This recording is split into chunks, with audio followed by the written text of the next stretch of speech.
people like me. You need people like me so you can point your f***ing fingers and say, that's the bad guy. The undisputed super featherweight champion of the world, Alicia, the Bomb Bumgardner. That's the bad guy. That's the bad guy. That's the bad guy. That's the bad guy.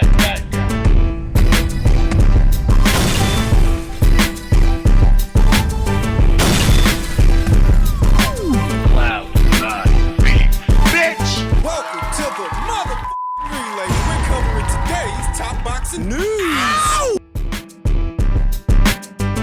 Okay, we'll start with this. It appears that the back and forth between former friends, now rivals, Alicia Baumgartner and Claressa Shields is still ongoing. What the nature of the rift is that Alicia expressed an interest in facing Claressa Shields, and for whatever reason, Claressa took offense to that. One quote from Claressa says, I don't give a fuck what you're talking about. That little goofy called me out. So fight me at 154 like she said she would. End of story. And you ain't trolling me. I'll show you how to troll real soon. who's she calling goofy? The only one that looks goofy here is Claressa Shields, claiming that she could beat Keith Thurman when she got knocked on her ass by some nobody in sparring. When did Alicia say she would fight her at 154? She never did. She never said that. She said she'd fight Claressa Shields at 147 on the premise that Claressa has said in the past she would drop down to 147. Young Alicia Baumgartner said, Claressa Shields is full of cap. She ain't got nothing better to do but imitate me. Baby girl, you could never come close. Focus on making weight for your fight and keep my name off your lips, pussy bitch. It is true though. Claressa said she'd drop down to 147. She said that in the past. In January of 2022, a quote from Claressa Shields stated, they don't want smoke with me because if I go down to 147, I'm gonna smoke everybody down there. Well, there's somebody down there that wants smoke with you. That was at the beginning of the year in January of 2022. We go back even further. In February of 2021, Claressa Shields said that she'd be willing to go down to 147 to fight Katie Taylor, characterizing that Claressa Shields has been making idle threats about moving down to welterweight for a long while now, only so that when somebody wants to take her up on her challenge, she can move the goalpost and do it publicly. She said she'd be willing to come down to 147. Now it's got to be at 154. She said it in 2021, she said it in 2022, she said it in 2023. She said, pound for pound number one, wins at any weight class. I'd 100% fight Alicia Baumgartner at 147 or 154 or 160 or 168, so long as there's a belt or multiple belts on the line. You know I'm not hard to make a fight with. She did mention multiple weights. Yeah, and 147 was one among them. So if we're being reasonable and serious here about making a fight, what is she expecting? She's expecting a 130-pounder to fight her at 154, to fight her at 160, to fight her at 168. Well, maybe 147 is too low for her. Well, maybe she shouldn't have spent 2 to 3 years saying she could make it. Maybe she shouldn't have spent 2 to 3 years saying she could get down to 147. She's been saying this long before it became about Alicia. Holding her feet to the fire and holding her to her word, seemingly calling her bluff. I don't expect the fight between them to materialize, you understand. I don't expect the fight between them to happen because what Claressa's about to do, what she's about to do in all actuality, is go back to mixed martial arts, go back to the PFL, because the barren divisions that she campaigns in don't have any money for her. Don't have any fights. Accenting what I've been telling you all along, that it's that much easier for Claressa Shields to become an undisputed champion at those particular weights more than once because there's nobody there. The titles she picked up, most of them, they were vacant. The gene pool gets a lot deeper the lower you go. Claressa Shields has claimed that she can get down that low, at least as low as 147 for the likes of Katie Taylor, a 135-pounder, but she can't get down that low for a 130-pounder? Claressa has essentially been moving down in weight since she debuted as a professional, because when she debuted at super middleweight, so she's been moving down and essentially fighting naturally smaller women most of the time. I don't expect a fight between Claressa and Alicia to materialize but it has to be humbling. For the most part, she's been able to carry on like this with impunity for years, Saying this and that. without anyone really checking her on it. But that's what Alicia is doing. And even in the absence of a fight, it all does look a certain way when Clarissa is openly moving the goalpost. You've been telling people for years you could get down to 147. Well, time has passed and maybe she can't get down there. Still means the same thing. Her own words are coming back to bite her in the ass. Because what the fuck were you supposed to be for targeting naturally smaller women anyway? It's not even about Alicia Baumgartner standing a chance or not standing a chance against Clarissa. Clarissa getting down that low was never realistic anyway. It's that as soon as somebody calls her out on her bullshit, she halt tail. Oh, now it's gotta be at 154. And you're going to a different sport anyway. In men's bridgerweight news, Tony Bellew admits there have been talks to come out of retirement for Poland's own Lukas Rozensky, the lone bridgerweight champion in the bridgerweight division. What is the WBC's baby? They came up with this idea. Former cruiserweight champion Tony Bellew admits there have been discussions for him to make a return at bridgerweight. Bellew has been in talks to return and fight for the WBC Bridgerweight title against WBC Bridgerweight champion Lukas Rozensky, who won the vacant belt by blitzing Alen Babic in one round. That was last April in Poland, and Rozensky has not boxed since. You know that before that he hadn't boxed in 2 years? Ridiculous. Something like that. I kind of agreed it, but it doesn't look like it's going to happen, said Bellew, who was signed to Matchroom for the final stage of his career. It could have happened, but now I'm not too sure. I was toying with the idea of coming back for one night, just for him, Rozensky. What are you wasting time on this for? Are you upset that the fight isn't happening? Not really. The story here isn't the collapse of Bellew versus Rozensky per se. The real story here is the state at the weight. The state of the Bridgerweight division approximately 2 years after its inception. The WBC is still failing to get this division off the ground. I was toying with the idea of coming back for one night just for him, Rozensky, but it looks like it's dead in the water. The Liverpool star Bellew is 41 and has not boxed since his 2018 loss to Alexander Usyk, which is one of the reasons why he has flirted with the idea of a return. Bellew fulfilled his lifelong ambition of winning a world title against South African Lunga Makabu in front of his hometown fans at Goodison Park, home of his beloved Everton Football Club, in a 2016 thriller, climbing off the floor to win in the third round by way of knockout. When the WBC came up with this idea that there should be a division in between cruiserweight and heavyweight, what they didn't seem to factor into the equation is that this is still prize fighting. It's still prize fighting after all. And if the prizes are bigger at, say, cruiserweight or heavyweight, then that's where the fighters are going to go. They're going to follow the money. The explanation was they sought to accommodate fighters who might be a little bit too big for cruiserweight,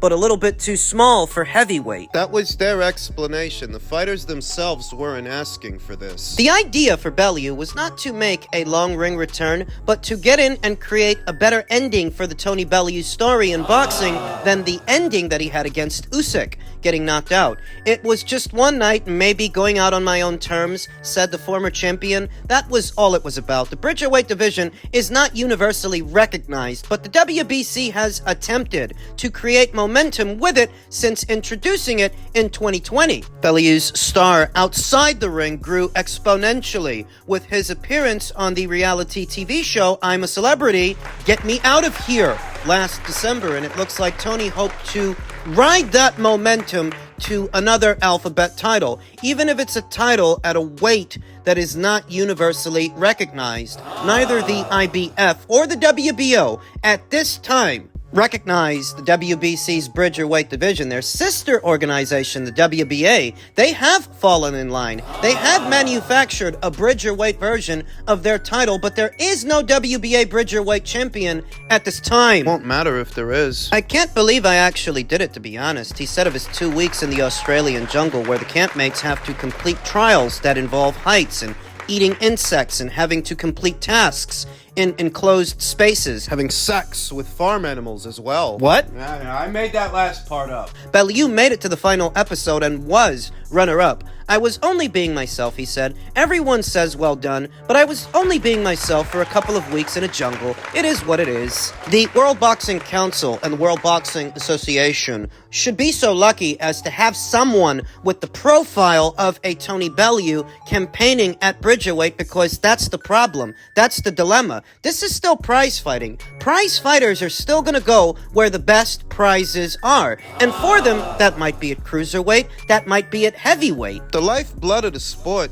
it's not the number of world titles, it's not the number of divisions, it's money. Manufacture as many alphabet titles as you like. Carve out as many lanes, as many divisions as you wish. But without fighters to populate them, popular ones, your division will never get off the ground. There have been 2 Bridgerweight champions so far. 2 by way of the WBC, and not a single one of them was all that popular. That matters. The first was Oscar Rivas. He was the inaugural Bridgerweight champion. Then he sat out for a while, didn't satisfy his mandatory. The title went vacant, at which point Lukas Rozensky and Alan Babic fought for it, and you know what happened. Lucas knocked him out in a round. Now he's Bridgerweight champion, but he hasn't fought in something like 10 months. Maybe he can sell some tickets in Poland, but he's not internationally known. And without that, how do you raise this division's profile if he's got a belt, but nobody really cares to fight him for it? If they do, it's not going to generate but so much money anyway. There's more money at cruiserweight, and there's more money at heavyweight.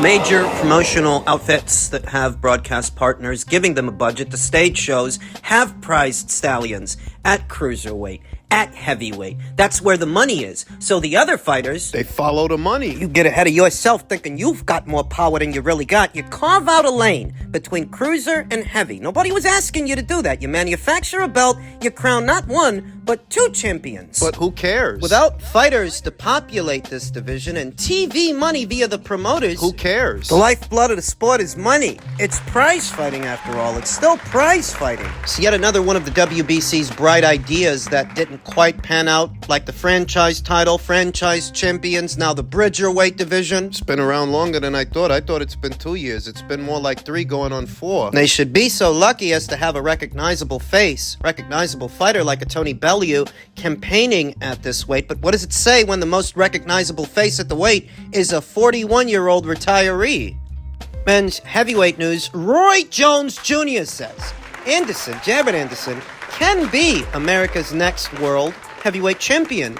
A distinct possibility, I would say, not this year, but perhaps in the next one, though whether or not he has the drive, the desire to have a long career. Didn't he say he wants to retire at 26 or 27? He was 23 in the summer of 2023 when he was filmed working with Roy Jones Jr., by then established as a trainer, and at a time when he is reportedly on course to fight for the first time in 2024 against Belgium's Riyad Merhi, who retired Olympic gold medalist Tony Yoka. We've talked about that. Jones Jr. has leaped to his defense. The emotional Anderson's willingness to speak to Jones about the pressure of expectation contributed to observers accusing him of lacking the mental strength to prove the heavyweight of the coming era. The higher power gave you more. Jones Jr. had been filmed saying to him, when there's more given, there's more expected. That was last year. You remember Jared Anderson was crying? The pressure was starting to get to him as he amasses more professional experience and the competition gets a little bit stiffer. The fights get a little bit harder. The higher power gave you more. Jones Jr. had been filmed saying to him, when there's more given, there is more expected. It's pressure, though. Anderson also said on camera, I understand the pressure, said Jones Jr., but God built us different. Didn't you just tell me that? I'm 23. So sometimes there's a lot put on us, Jones Jr. responded. I don't begrudge Jared Anderson starting to feel the pressure up there at heavyweight because in many ways, he's our only heavyweight. He's the only guy we've got up there. There was a time when you could have a division populated with several promising American heavyweights, and that is no longer the case, which amplifies the pressure on young Jared. You're telling me he's the only guy we've got at heavyweight? Well, there are others flying much lower on the radar, like Cassius Chaney.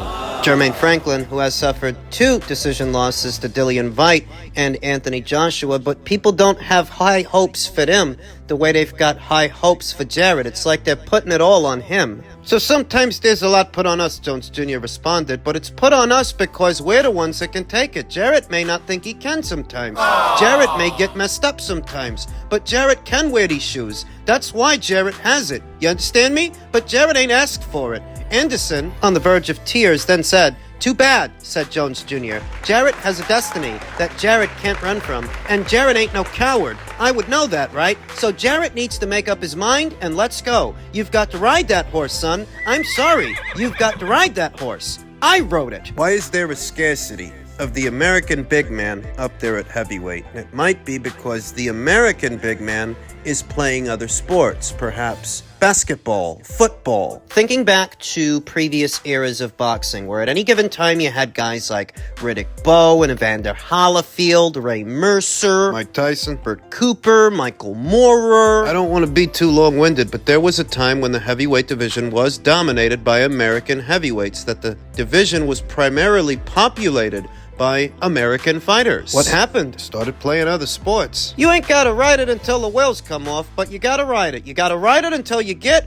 to where you want to be in life. Then you can get off of it. You gotta ride that horse. That's just what you've gotta do. The 55-year-old Jones won the WBA heavyweight title when he so impressively outpointed John Ruiz in 2003 and asked to what extent those scenes had been edited. He told Pro Box TV they showed everything. They didn't script or expect it to go that way. They showed everything. Every second we spent together, they showed it. I don't even want to hold it against Jarrett Anderson that he's starting to feel the pressure, that they have a lot of high hopes for him, but it does feel like it's all on him because there isn't a proliferation of talented American heavyweights. He can be a world heavyweight champion if he goes the right way. He can be a champion of the world. It's very unfair to suggest he showed a lack of heart. Very unfair. Showed a lack of something. Is it possible that after the Fury, Usyk, AJ era is over, that Jarrett Anderson could pick up an alphabet title? Yeah, I think he could. I think he's got enough talent to do that, but let's be honest here.